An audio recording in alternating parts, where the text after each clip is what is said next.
Sabi ng, oh, ano, dalawa. Ayaw mo pa yan?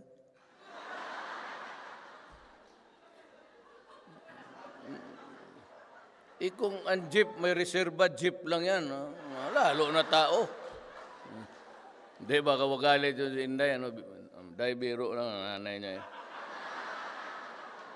Yun ang mayor ngayon ng Davao eh. Nakita ba niyo si Inday nung binugbog yung sirip? Ganon yan, baski kanino, baski ako, tahimik ako dyan. Totoo.